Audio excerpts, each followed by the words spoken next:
Today we're going to talk about Flexbox, a system that allows you to align and move your elements the way how you want to. Okay, so now we're talking about Flexbox. Now Flexbox is a CSS layout system used to align items, space items, and control the layout direction. So think of it like a system or just like a little add-on and see and manipulate different items in certain directions. So you don't have to use the old ways of using floats to move things around, or like property floats, I mean, and using a big time on margins and and just different stuff to space things around that will take forever to do. So Flexbox really helps with those problems. But the only thing is they only go in one direction. It's one dimensional. So you can either go in rows or go in columns for each container of elements, like I say. And I'm gonna explain that a little bit later, but that's Flexbox in a nutshell. Now this is how Flexbox works. The first thing we have to know about Flexbox, that it can be controlled inside a container.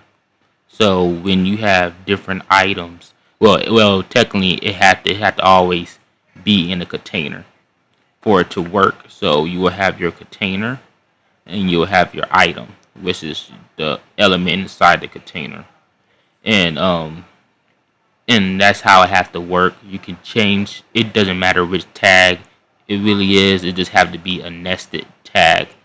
Um, if you have a main tag and then you have inside a bunch of section tags, or you have like a nav tag and a bunch of a tags inside of it. It doesn't really matter as long as that is nested. And the ones that's nesting the items is called container, and the items or like the elements is called items. So that's how they name it in Flexbox.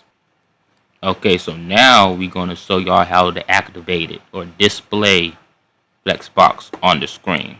So right now we just have a little navigation bar right here, and there's the item. I don't know if you can see it very well, but once we put the flex in there, we're gonna get it situated. So with Flexbox, you can go in the parent element, which is right here, the container, and you can display Flexbox. Now, also another thing, if you have a nested container inside a nested container, then Flexbox, or I would say the display flex on the first nested container won't work on the second one. So if you have it like this, let's say like let's copy it. Let's copy another one, and then we put it inside that one. Let's put two. The first one, that display flex is not gonna apply to the second nested ones. You also have to display flex on this one too. So just keep that in mind when you laying out your tags in your HTML document. So got that in mind. We go back over here and we put display flex. Then it's activated. So any properties of Flexbox can be used since you got display flex now. And so the first and most important property of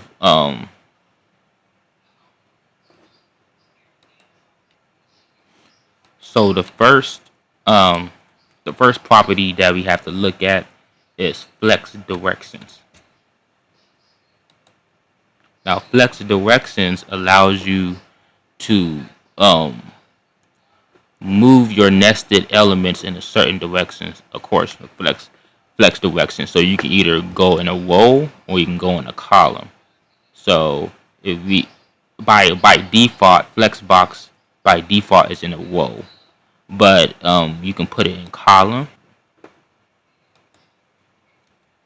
You can put it in column, which is right here. I forgot to add it. I forgot to add more items, but if you put it in column, it will go in a column. It will go down and up. That of course that don't include the container. So it goes up and down, and yeah, yep. But if you wanna, okay, so now we're gonna go over the first property, which is flex directions. Now flex directions or now flex directions will put your container of items in a certain direction. So if you have your nested elements going and having just the regular display flex, then it will go in a row. By default, it goes in a row. And if you want it into a column, which is going like this right now, hold on. Well, let's show y'all the row first. Let me take that off. There you go. So if you put it if you have it by default, just the display flex, it will be in a row, but you also can have it in column, and it will go downwards like this. Now you also can do it reverse. You also can reverse the different items, so you can have the starting, and so now you also have the reverse versions of these values right here. So for the column, you can do it like reverse column, and what this is do, all this would do is just reverse the items. So instead of going, so instead of going, top to bottom, it will go bottom from top. And for the reverse, it will go, left to right, right to left, or right to left. So that's the reverse versions of the column and row. If you ever, wanted to do that to your items. Okay, so now we have the next property, which is justified content. Now, justified content is the property that moves things left to right, which is the main axis, which is left to right. So right now we can put this in center. I don't know why that keeps popping up, but you put that in center and it will be in the center of the screen, and that's very useful when you try to move things around. This is the first way that you actually move things around.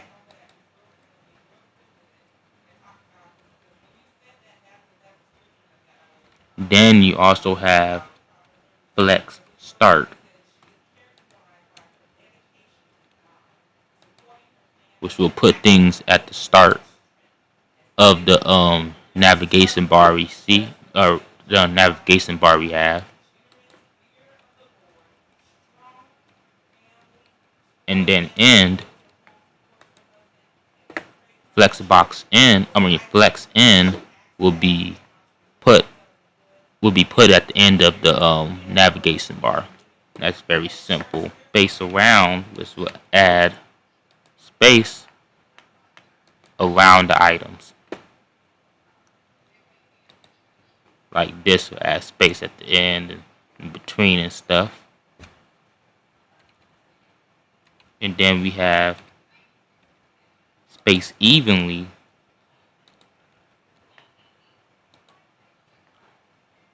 which will evenly space the items. So it will be perfect. It will be evenly spaced. You don't have to worry about moving them. And you can put evenly spaced or space evenly. And those are the different values to justify content, and the justified content move left and right. Just for y'all to remember. Okay, so now we got align items.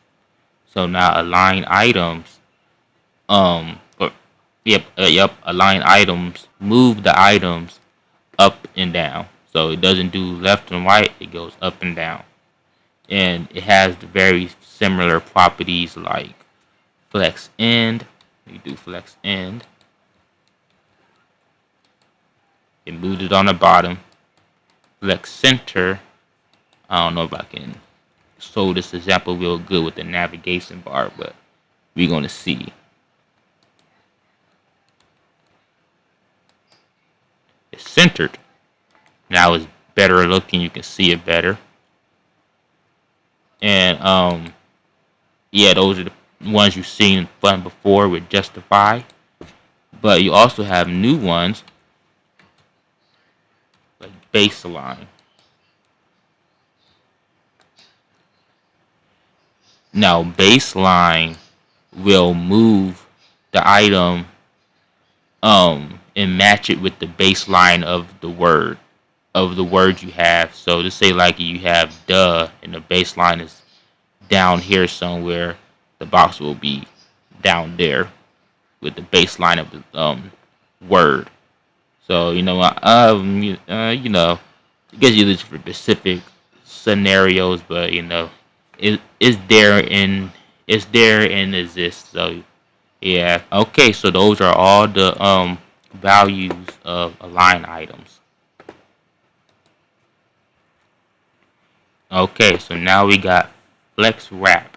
So flex wrap allows items to go to the next line if the container starts shrinking.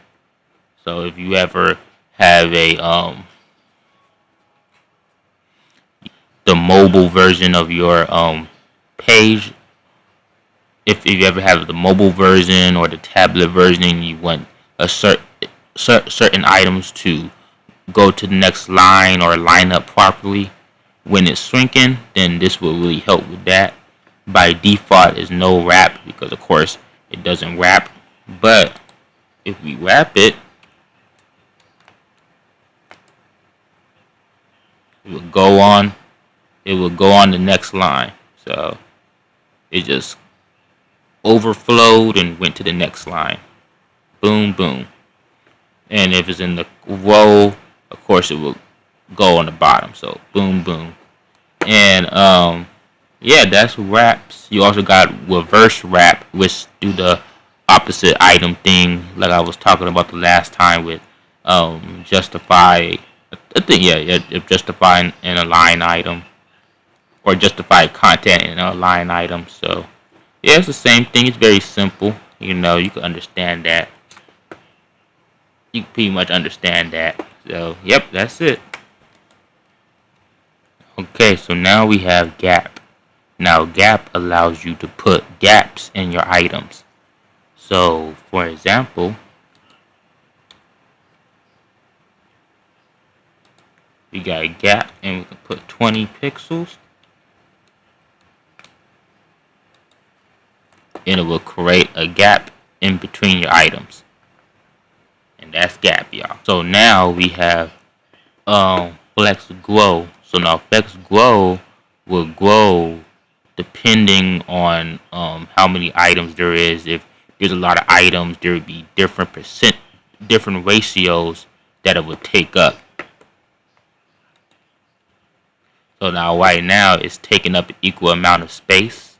Of course, if we got rid of some of these, of course it would take the full space possible based on, of course, the width and the height of the item. But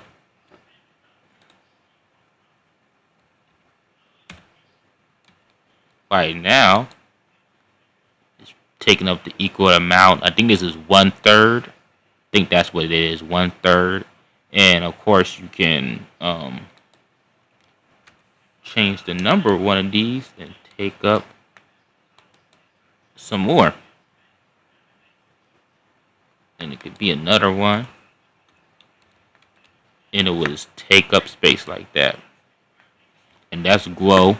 it's really useful depending on what you're trying to do. It is really useful. I gotta say, I definitely am going to use these in a lot more projects. I don't know why I'm kind of ignoring these, but yeah, this is very useful for layouts and stuff, especially in one directions. So yep, that's Grow.